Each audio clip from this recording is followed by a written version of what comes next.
Well, hey there guys, Josh from Physiologic, and today our focus is on ankle and foot problems. In fact, for the month of July we've got a focus on ankle and foot problems. And today I wanted to pick something out that's pretty common. It's the whole flat foot issue. We get asked so often whether people have flat feet, whether it's a problem and whether we should get orthotics. And so all of these things today I'm going to go through with you and show you, and hopefully after that you'll get a really good idea about whether or not orthotics are something you need, whether or not you've got flat feet or what type of arches you got, and make a decision on how to go forward. So the first thing to do to check your arches is I'm just going to disconnect the phone here and lean it up against something on the floor, and then I'll move back and I'm going to stand in front of the camera.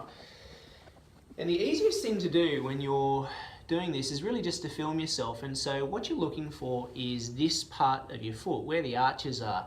Now a low arch would look like this, where the arch is sitting very close to the floor, and a high arch is the opposite of that. So I'm just going to lift my arches so that you can see the difference between a set of high arches and a set of low arches.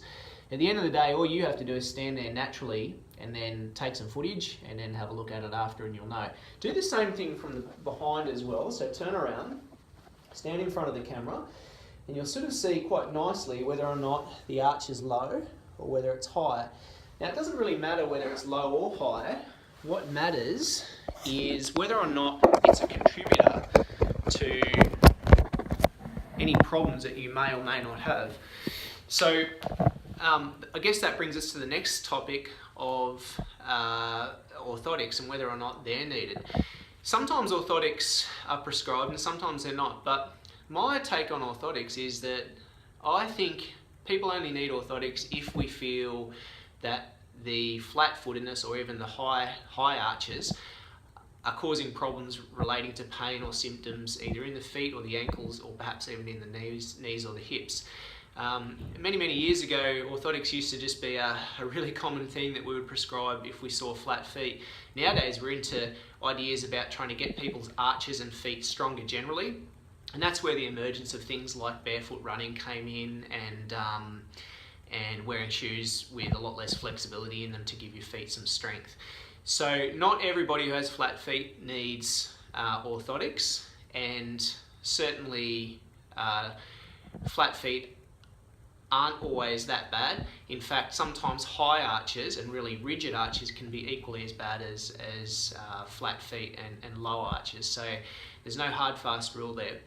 I suppose if you're not sure, the best thing to do is to really get it checked, especially if you're having symptoms or pain. This month's an ideal month for you guys because we're running a July initial consult no gap for you guys. And yeah, I'd like to invite everybody to take it up. And so if you've got private healthcare, come in, swipe your card. We won't charge you a gap for an ankle and foot problem in the whole of July, and we'd love to hear from you. So any queries, if you're a runner, you've got ankle pain, perhaps you've had an ankle sprain before and you've just got weak ankles, or you've got foot pain, or you're not even sure, you just want to check, then get yourself in and we'll do that for you. So give us a call, 5578 7155. Or you can email us on admin@physiologic.com.au. Thanks guys.